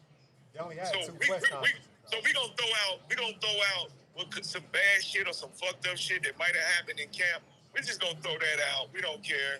You know what I'm saying? Even though our eye test seen that fight night, we never seen Spence coming in looking like that. But what I'm trying to see is the correlation between you keep why would he be so scared of a motherfucker that came from lightweight? Yeah. But what's the correlation between him, you saying he wants to rematch at 54? What does that mean? Like, what does that mean? Because maybe that means that he spent his time. He's so done he knew he was gonna get his ass whipped. That's what you were saying. Errol Spence has also been at that weight since he was 17 years old. No, I get it, but when he said I want the rematch at 54 in the press conference, what does that mean? You're not answering. That means that, listen, I am freaking done with this weight class, y'all. That's what that means. Okay, so we get that, but what is the significance of that in the what we're talking about? Is that giving itself an excuse before the fight? I think that's what you're trying to say, but you're not trying to say it because you realize that. That's what you're saying. I think that he said win, lose, or draw. He wanted to move up to 54. Right. Do you respect that as a man, though? As a man, do you respect a nigga giving himself an out before the fight? Like, you know what I'm saying? I don't. To me, if I sign up for some shit, I don't know a lot of fighters that's at that level that they were that scared of a motherfucker, man. Right. Come on, man. But you brought that up. You acting like this nigga came in here like he having bad dreams. So for you to bring that up, bring that up means you thought he was giving himself an excuse. That's basically what you're saying. Well, let me say this because we're gonna stay in the Texas round. Y'all remember this? Jamal Charlo did this when it was J-Rock. They was trying to make that fight, and he was saying, I'm trying to go up in weight. And they was calling him scared, and you don't want that fight. And, but he knew he wasn't prepared. But he stayed and fought J-Rock. Do you remember that, Yamin? Yeah. He stayed and fought him and knocked him out. He was upset. And then he was so mad. He was so mad that he didn't even want to shake his hand after the fight. Remember how personal that was to him? He didn't even want to shake J-Rock's hand. But here's my thing. I want to end it with this. I think Earl should take the rematch at 147. And here's the thing.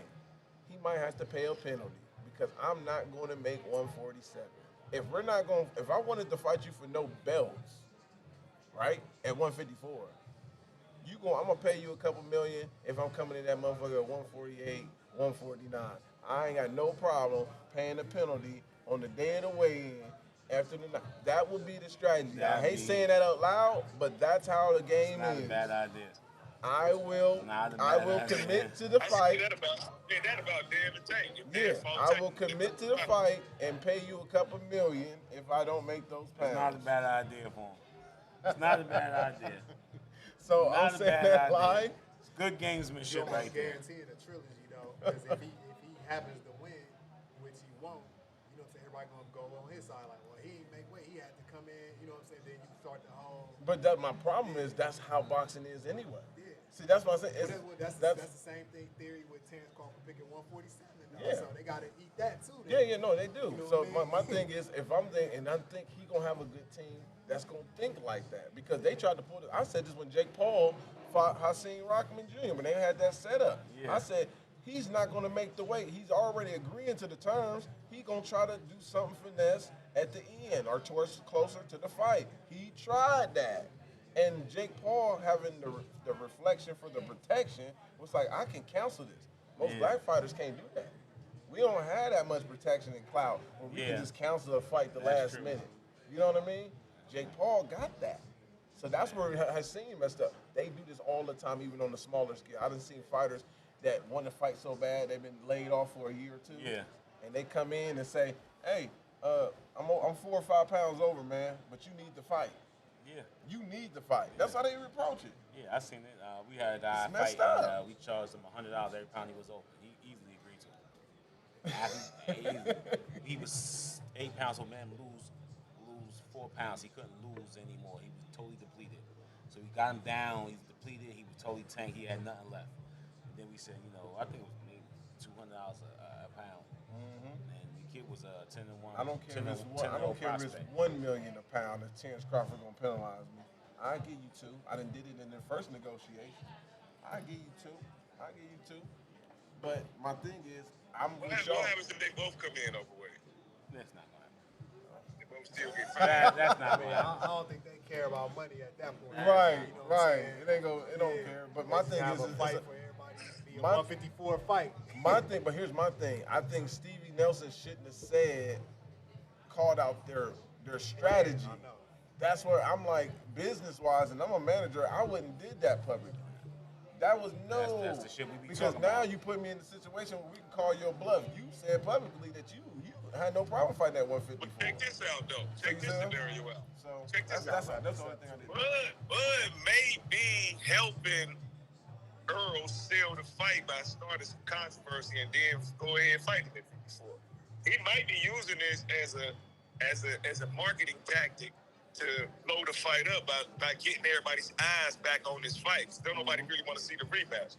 But with him negotiating and talking shit, you know what I'm saying? That's a Acting train like of he thought. don't. I like that. That's the train of This might thought. be a marketing tactic. I honestly think he don't want to fight. That's bro. a train of thought. I think Terrence Crawford wants to fight the winner, Canelo and Charlo, and he don't care nothing about fighting Spence, bro. Now, let me ask y'all before we wrap this up, because we've been on here, man. We've been cooking. It's a Yeah, great time show. to Great wrap show. it up, I'm yeah. going to ask y'all this.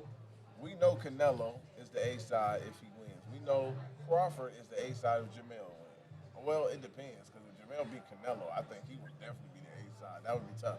But the question I would have is, if Canelo beats Jamel, do you think Canelo will fight a Crawford? Because it's not up to Crawford. We're talking like Crawford is going to get the fight. It's up to Canelo. Do you think Canelo is going to want to fight Crawford? The money's going to make him take it. The money, and the potential, the impact on legacy, he's got to take it. You know what I mean? It's a legacy-defining fight. The money should absolutely be there. So it should be almost like another Floyd. I would like to believe that. I like to believe that, but so you can't pitch it past Coming up Canelo. 3 divisions, Canelo got enough. Canelo will be confident. Canelo got enough time. He'll be like, no. So, but I'm thinking to solidify your place in boxing history, to solidify your place on, he would have to take it. Okay. You know what I mean? That'd be interesting to see You that agree? negotiate. I think he'll take it because I think he thinks in his mind that he'll really win that fight because Terrence Crawford's coming up 3 weight divisions. Really, that would be Terrence Crawford started off at 135. Yep. 130. What's it? 135? Like, Yeah, That'll be Canelo's personal Floyd that he'll be able to reside in that. Like, I'll be the Floyd type motherfucker that can part. I feel better. Yeah. No. I just wanted to put that question out there, man. I don't think Canelo can beat Bud. At 68. I don't either. Yeah, I don't think he can beat Bud either. But I think he thinks he can beat Bud. I think he don't think Bud can hurt him, and I think he thinks he can hurt Bud. and he ain't worried about boxing. He worried about if I catch him, it's a wrap. Yeah, it's gonna be interesting, man. That's definitely be interesting. But the show was dope, man. We gonna get up out of here. Oh man, We was cooking amazing today. one. We appreciate the call in, bro. We go hard, so don't take it. It's not personal. It's all love. You already know how this boxing thing goes. Nigga. We goes in. Yeah, for sure. I love it, man. I love all of it, man. I met Marcus on these terms, bro. He called me, and we argued. The first time we did this nigga met, we argued over boots, bro. Yeah, that's true. we going at it, like arguing, like we knew each other and some shit. That's some facts, bro. I ain't texting him. I called him through Instagram. He called me. Enough is enough. Marcus will get the cooking, man. He start cooking on your ass. I don't Hey hide man, behind no social media. this was a great show, man. Y'all know who we dedicated to, man. You know what I mean? We spoke his name in the beginning. We're gonna say Coach Mike's name at the end, man. Players' wishes, blessings, and everything. Any type of energy or positive we could give to him and his loved ones, man. His impact is well felt, man. We love you. We salute you, Coach Mike, man. Again, I want to make sure we say it again 2 times, 3 times, 4 times if necessary. The rest in peace, man. And thank you. Thank you for what you did for Ohio boxing. Same thing, man. You're the reason Ohio. You're one of the reasons why Ohio in boxing.